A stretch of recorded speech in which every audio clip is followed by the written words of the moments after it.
Today is the deadline for ANC's branches to complete their branch general meetings ahead of Nasrec conference next month. Of course, that will be the 55th National Elective Conference of the governing party. The meetings are important for the party's nomination process. At the BGMs, the branch general meetings, ANC members choose their preferred candidates for the top 6 positions of the ANC and the rest, of course, of its National Executive Committee. They also elect delegates who will attend the conference. Branches have been slow in completing their meetings, and some are blaming this on issues such as power cuts. Well, to unpack this now, I'm joined by political analyst Ongama Mtimka. Ongama, welcome to today. Thank you very much for your time. This process for the ANC's branches to nominate their preferred leaders for December was supposed to finish in October, but it was extended until today. Do you get a sense that they'll manage to meet the deadline? So it's interesting that at least as of last week, if my memory serves me well, they have enough branches that have gone to BGMs to qualify for having a national conference. So that threshold seems to have been reached recently, according to Pulemabe. And then, obviously, Braden, this is a dipstick into the sway of, power in the party, because once we get that process is closed, it's going to be quite clear who is a forerunner, because these branches have been sitting and nominating people for leadership. What it will also do is it will pave way for the Ongama Mtimka Electoral Committee to actually test the power that has been bequeathed to it by the latest electoral rules, in terms of which it must sift through the names that have been nominated and apply qualifying criteria, among other things, whether the individuals concerned have brought the party into disrepute. And then only after that process would the individual said to have been duly nominated. This would be a change from the previous processes where once the branch general meetings have all set, whoever has been nominated is considered duly nominated until the day of conference, where they accept or reject their nomination. So it's an interesting phase. Yeah, I wonder what implications it would have, this tweak or this change that they have made. What do you think, Ongama? Wow, it's interesting, but then what I was saying is that it depends on the political posture and the attitude of the Ongama Mtimka committee to make use of the rules that have already been given.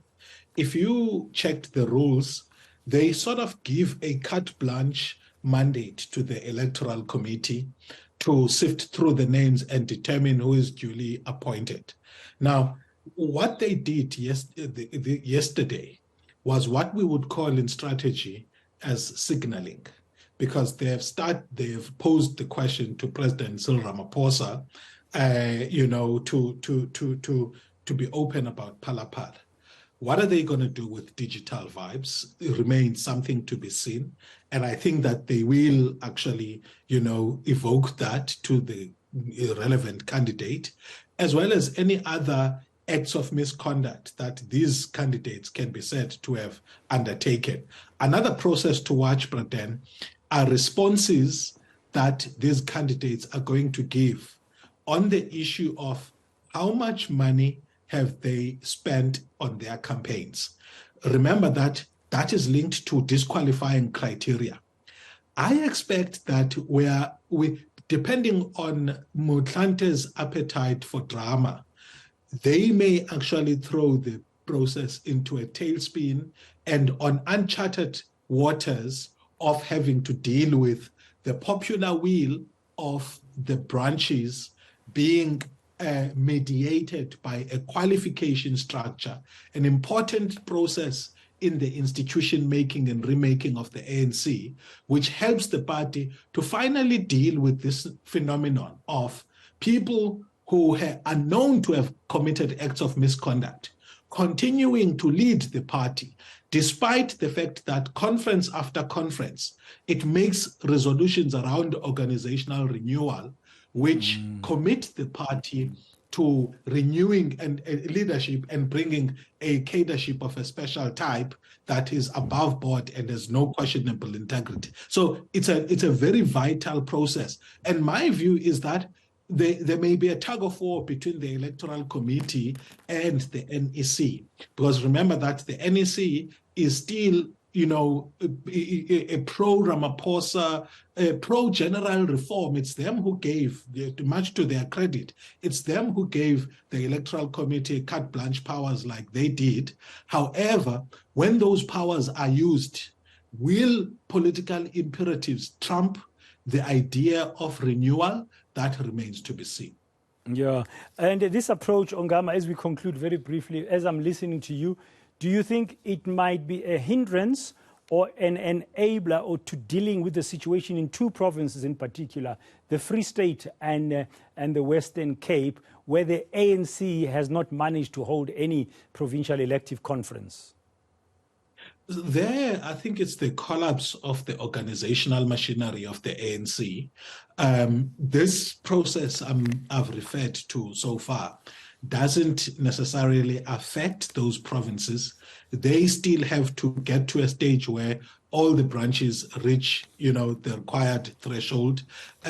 My view is that those provinces will be at a disadvantage in terms of their voting power in the province. And for the Free State in particular, and in fact, for the Free State and the Western Cape, for different reasons, the Free State will be further confirming how in paralysis that province has been. In two national conferences, they didn't vote. They had to be quarantined, their votes. So for this time, it is interesting that if they fail, they will further entrench their position as a non-starter in ANC conferences. The Western Cape, there's been very poor organizational work in making sure that the party machinery exists and can, in fact, contribute meaningfully to national conversations. You wonder, how is it that, politicians, prominent politicians like Tony Yengeni, among others, how they can live with a state of paralysis of this nature and continue to hope to play a dominant role in national politics of the ANC. Ongama Mtimka, thank you very much, as always, for your insights at this time here on Today on ANC, as we discuss this deadline that's facing the ANC's branches today in terms of nominating their preferred top leaders ahead of that national elective conference.